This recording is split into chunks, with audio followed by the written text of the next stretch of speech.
I'm in Dalarna in Sweden, and we are at AutoVerdi, the company that makes dry sump oil pumps and connecting rods. Let's go inside and make a little tour inside here and check if I can find an oil pump for my Volvo Guinea. AutoVerdi makes high-end parts for race engines all over the world. This is parts I've dreamed of for many years, and now I have the connecting rods in my turbo Lamborghini, and now one of the nice oil pumps for my Lamborghini V10 engine. This is the shop where they build all the pumps. Okay, so this is the pump for the Volvo Guinea. It's already finished here. Very nice. 5-stage. These 4 will be from the oil pan, and the output back to the oil tank is through this one. So all you can see here on these pumps, this one do not have an outlet, so they go together and then out. Some dry sump pumps have outlet for every stage here, but this is one. That's good. And everything is put together with like O-rings here, so it's very good, serviceable. The first one here is also a pressure regulator. So this one we can adjust oil pressure. The front ends for the different pumps with the pressure regulator valve is built in. Separate pressure regulator. PRV I branschen. PRV. I get one of these packages with some springs. So different color springs, and we have to test and see what kind of oil pressure we get and adjust after that. Some adjustment by the screw, and yeah, then replacing the spring. It's a very special bearing here in front housing. One side is completely closed.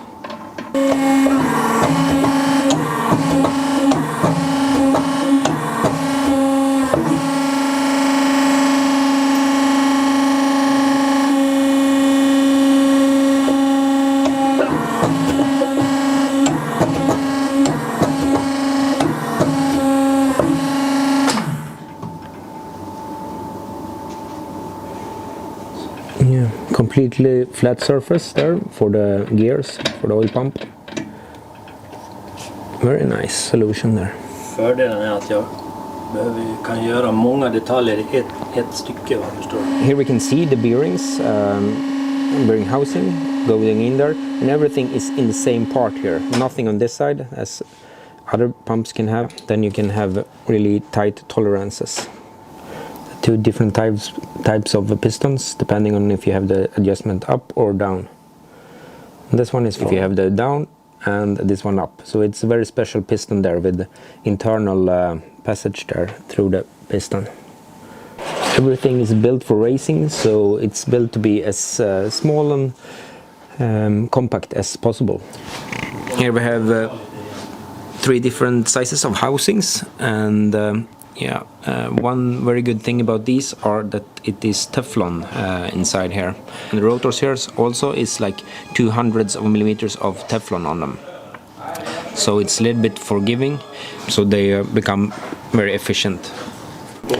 There's some different mountings here. This one is just a simple mount here I have to build on the side of the block, and some have this a little bit more adjustable mounting there. Ja, men har du inte Different sizes, diameters and length.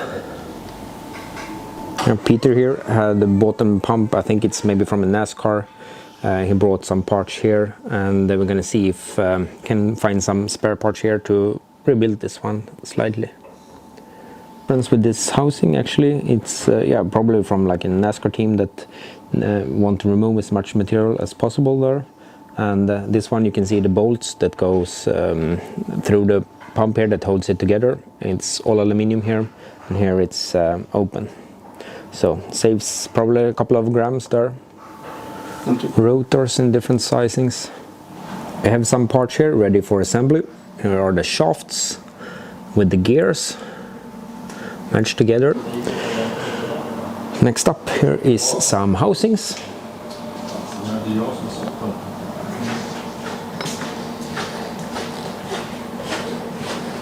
The gears here, they are ground, not machined, so that's a little bit unusual for dry sump pumps, and they have There's a very small tolerance when they are cold. Sometimes the pumps can be a little bit harder to turn when it's cold, but if you have the oil warm and running the pump and remove the belt, the pump goes really easy to turn around.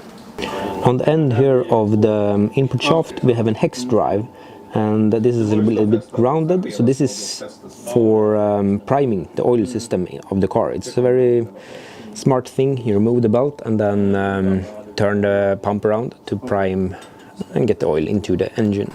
Here we have some pulleys, so let's see and find out what size I'm gonna need. I think the speed of the pump should be half, it should be 4,000 maximum, or no, 5.5. 5.5, yeah, maximum. Yes, and the lower the better. Lower the better. Yeah. Okay, yeah, that's good. And the RPM of the engine, it will be 8,000, maybe 9,000. Det ligger lite delar till ett Honda-projekt jag håller på med. Yeah, Honda engine, the K24. And yeah, they just finished this project with the oil pan here, with the internal passages here for the oil pump. And yeah, the mounting is directly on there, so no hoses is needed. Mounting on the side there, and the pump is yeah, straight installed there. Smart design and sealed with O-rings here. Yes. Yes, everything made in Autodesk Inventor. Here's the pump parts for the Honda, and this one is bolted directly to the oil pan, so it will just be an O-ring here. They are widely used, these pumps, in Pro Stock, NHRA Pro Stock Champion. Ska ju ligga sidleds inom 5-6 tusen delar. Here we have an Nascar engine with an AutoVerdi pump there. All the Fords in Nascar right now are using the AutoVerdi pump, and some of the Chevys have been using for many years. When designing the oil pan, you have to consider most of the oil get thrown by the crankshaft to the side, and where the oil is coming from the cylinder head. To design the oil pan so the oil will not go back into the engine, they do it like steps, so the lowest point is actually nearest the oil pump. Yeah, here is the high volume gears that I have in my pump, and this is the normal ones. So this one gives a little bit more of oil volume than the normal ones. One downside with this one could be that it's a little bit more vibrations in the oil pressure, but it will be fine in this car. And here is the biggest pump, Big Bertha. You can see the size of that one. And those are for big Hemi engines, Pro Mod engines, and they make also a kit with oil pan and everything for the Pro Mod engines. The smaller the gears, there's less losses, so some that want to take out maximum horsepower, like Pro Stock, they have even smaller gears than these ones. Here is the machine shop. They have some horizontal mills here, huge machines, 2 of them here. One Mandelli machine here with it's 2 pallets here. Here you can see some fixture for some housings, so it's possible to load them, and then you can machine at the same time here. Big machines here and a lot of nice tools. Here we have the spindle and the other pallet. In the other machine here, big one, they have a pallet. This one is for oil sumps, so we can load it. And the machine is open here, horizontal, and this I think is for some various parts. It's called here now because it's actually a little bit of vacation here. Very nice of AutoVerdi that we're allowed to come here today. I think this one is an oil pump testing rig. If you have room in the back of the pump, it's possible to install one of these air oil separators. Some different styles here with air and oil outlets. Nice 3D milled housing there. And this one is driven by the pump in the back. The air and oil goes in here, and separated. This is rotating, so the oil will go out here and the air goes in the middle, because the oil is the heavier than the air. So that's a smart thing. This next pump here that's going to be assembled is actually an 8-stage pump. A lot of stages. Here are the housing for the sprint car pump, and this one has the oil filter built in here. That's a cool thing. If you have room for the oil filter at the pump there, it's a good, could be a good solution. Here is a special oil pump, sometimes for some high-end motorsport teams. They can design it for different specifications. Very cool designs.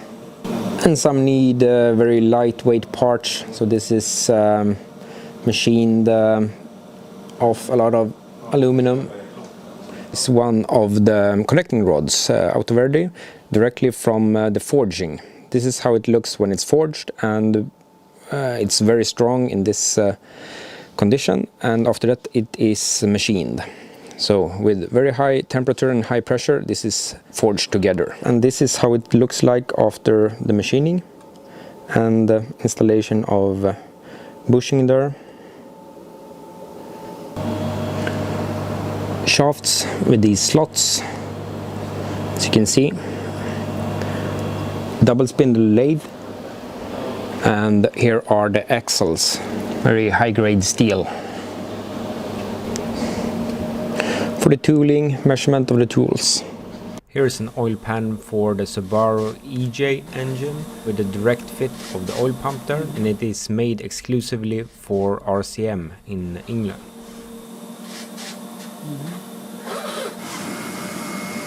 Parts ready for anodizing. The Chevy LS block with the special oil pan ready for the Verdi pump there. I'm home with the pump here and doing some provision brackets here to test it out, fitment on the engine. And one thing I think is very impressive is that this small company, AutoVerdi in Sweden, that these pumps are used in NASCAR in US. The big series with the very American cars, they want to have as many American parts as possible, but still they use Swedish pumps in many of the cars and done it for many years. And the reason for that one is they're very efficient and they make good horsepower out of them. I can show another pump. It's a daily pump, I think, that is, I think, NASCAR pump or something like that. First, I can see that this one has a lot more parts. This is still a 5-stage, same as this pump, and I think I could count parts on this pump like housings: 1, 2, 3, 4, 5, 6, 7, 8, 9, 10, 11, 12, 13, yeah.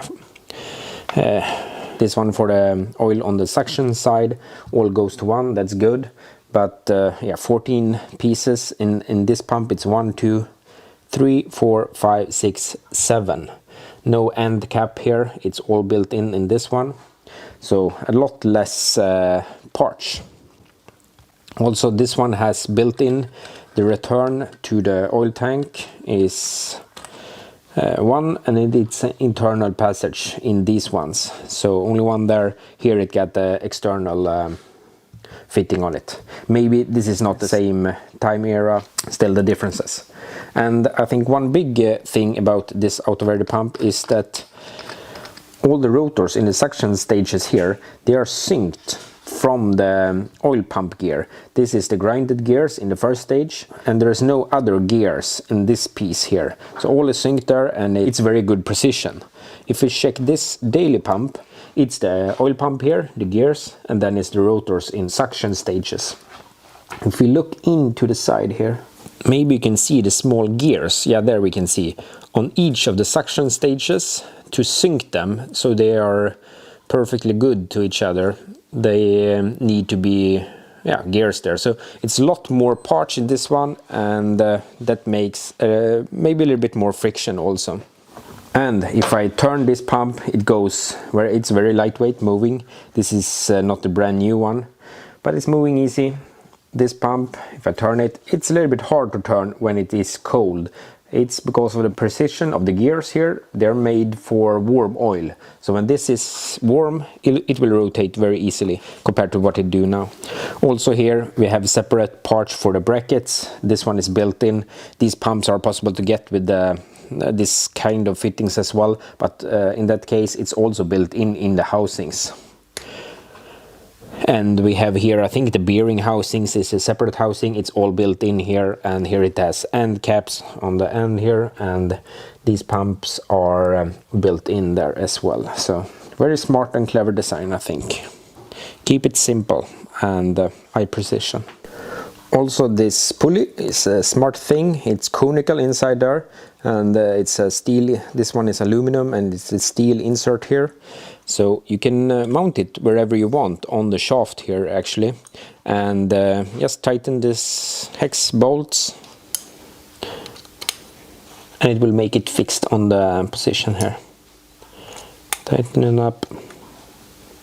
Yeah, I will do it with the correct torque later on, but now also the oil pan starting out here with cutting out parts and looking where I can take the pickups for the oil return here.